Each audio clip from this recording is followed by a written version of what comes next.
ثم لآتينهم من بين أيديهم ومن خلفهم وعن أيمانهم وعن شمائلهم ولا تجد أكثرهم شاكرين শয়তান বলে, আল্লাহ আমি তোমার বনি আদমের সামনে দিয়ে এসেও ধোঁকা দেব, পিছন দিয়ে এসেও ধোঁকা দেব, ডান দিক দিয়ে এসেও ধোঁকা দেব, বাম দিক দিয়ে এসেও ধোঁকা দেব। এই কথা বলার পরে আল্লাহ বলছেন, ক্বালা খুরুজ মিনহা মাযমুমান মাদহুরা লামান তাবিআকা মিনহুম লাআমলাআন্না জাহান্নামা মিনকুম আজমাইন। শয়তান বলে, আল্লাহ আমি পিছনে আসবো, সামনে আসবো, ডানেও আসবো, বামে আসবো। মনে আছে তো, শয়তানকে আল্লাহ তাআলা ফেরেশতাদের প্রথম দল থেকে বের করেছেন। যখন আল্লাহ তাআলা মা হাওয়া আদম আলাইহিস সালামকে জান্নাতে রাখলেন, রাখার পরে বলে দিয়েছিলেন যে ওই গাছটার কাছে যাইবা না, ওটার ফল খাইবা না, ঠিক নেই? কিন্তু শয়তান মিস্টার ইবলিস তাদের শপথ খেয়ে বলছে, গাছের ফল খাইলে থাকতে পারবা সর্বদা, না খাইলে থাকতে পারবা না, উল্টা বুঝাইয়া খাওয়াইয়া ফেলেছে। এই জন্য আল্লাহ বলছেন, এই শয়তান তুই এখন আসমান থেকে জমিনে নেমে পড়, যা তুই আমার থেকে বিতাড়িত। দ্বিতীয়বার শয়তানকে আল্লাহ কোথায় নামাই দিলেন? জমিনে নামাই দিলেন। আল্লাহ বলছেন এরপরে, এই শয়তান ইবলিস, তোর যারা অনুসরণ করবে আমি ওই সমস্ত বান্দাবান্দীদেরকে দিয়ে জাহান্নামকে ভরপুর করব। কাকে ভরপুর করব? নাউজুবিল্লাহ বললেন না। এখন কি আমরা মিস্টার ইবলিসের দলভুক্ত হব না রাসূলের দলভুক্ত হব? বলেন। আল্লাহ আমাদেরকে বোঝার তৌফিক দান করুন। আয়াতে কারিমা আপনাদের সামনে তেলাওয়াত করেছিলাম। আল্লাহ বলেন, ইন্নাল্লাযীনা ক্বালু রাব্বুনাল্লাহ সুম্মা ইসতাকামু।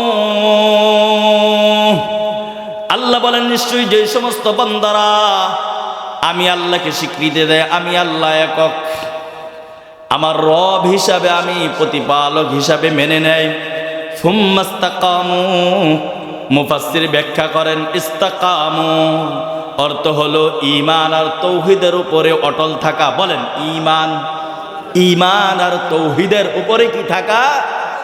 অটল থাকা। যেতই সমস্যা হোক না কেন, বান্দা বান্দি যখন আল্লাহর ওয়াহদানিয়তের উপরে, ঈমানের উপরে অটল থাকবে, আল্লাহ বলেন, ওই যে হাদিসের মধ্যে একটু আগে আলোচনা করেছিলাম, এক পাশে ডান পাশে শয়তান আসবে, বাম পাশে শয়তান আসবে। যেই সমস্ত বান্দা বান্দিগুলো আল্লাহর হুকুম আর বিধান মেনে মেনে চলবে, আল্লাহ বলেন, তাতানাজ্জালু আলাইহিমুল মালাইকা। সুবহানাল্লাহ বললেন না? ওই অবস্থায় আসমান থেকে ফেরেশতা নাযিল হবে, ফেরেশতা নাযিল হবে। নাযিল হয়ে অবতরণ হয় কি বলবে? আল্লা তাখাফু ওয়ালা তাহজানু। মজার তাফসীর একটু খেয়াল করে শোনেন। আল্লাহ বলেন, বান্দা সামনের দিকে তুমি ভবিষ্যৎ যে তোমার যে কবর হাসর আসতেছে, ওখানে তোমার ভয় নাই, আশঙ্কা নাই, কি নাই? ভয় নাই, আশঙ্কা নাই। ভয় আর আশঙ্কা ভবিষ্যতে হয়। বুঝতেছেন কথা আমার? ভয় আর আশঙ্কা কোথায় হয়? সামনের দিকে, ভবিষ্যতে হয়। কথা ঠিক আছে তো? আর পেরেশানি হয় মানুষের অতীতে। পেরেশানি হয় কখন? অতীতে। খেয়াল করেন, যেই বান্দাগুলো আল্লাহর হুকুম আর রাসূলের তরিকা অনুযায়ী কষ্টল জীবন যাপন করতেছে, ওই মুমূর্ষ অবস্থায় ফেরেশতারা এসে ওই বান্দাকে সুসংবাদ দেয়। খেয়াল করেন, কত মজার কথা। ফেরেশতারা সুসংবাদ দেয়, আল্লাহ তাখাফু, ও আব্দুর রহমান, ও আব্দুল করিম, শোনো, তোমার রূহ কবজ করার পরে তোমাকে গোসল দেওয়ানো হবে, দাফন দেওয়ানো হবে। সর্বপ্রথম তোমার গাড়ি হইতেছে কবর। কথা বলেন ঠিক না বেঠিক? কবরের পরে হবে কি? হাসর, হাবুল সিরাত, হিসাব কিতাব। ফেরেশতারা বলতেছে, ও আব্দুর রহমান শোনো, ভবিষ্যতে যতগুলো আসতেছে, কবর, হাসর, নাসর, কোনো জায়গায় তোমার ভয় নাই। এখন আবার আপনার চিন্তা হয় আমি যদি দুনিয়া থেকে চলে যাই আমার সন্তান কিভাবে খাবে, কিভাবে চলবে, আমার স্ত্রী কিভাবে থাকবে? কথা বলেন, পেরেশানি আছে না নাই? আল্লাহু আকবার। ফেরেশতারা বলে আল্লাহ তাখাফু ওয়ালা তাহজানু। না না আব্দুর রহমান, তোমার যে 3টা ছেলে আছে, তোমার যে স্ত্রী আছে, তোমার আত্মীয় স্বজন যারা আছে তোমার সহযোগিতায় চলতো, আমরা ওয়াদা দিতেছি ফেরেশতারা এদের জিম্মাদারি আমরা ফেরেশতারা নিলাম। কি ভাই, বুঝতেছেন কথা? ভালো লাগতেছে? আহা, এই সুসংবাদটা শোনার জন্যে গুনাহ থেকে বেঁচে থাকতে হবে। কি থেকে? এই যুবক ভাইয়েরা একটু শোনো, গুনাহ থেকে বেঁচে থাকতে হবে।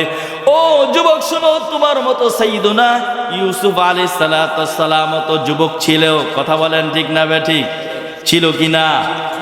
ইউসুফের প্রতি কে আসক্ত হয়েছে নামটা জানেন কি না? কে? জুলাইখা। কে বলেন না? তার মনিবা মিশরের প্রধানমন্ত্রীর স্ত্রী।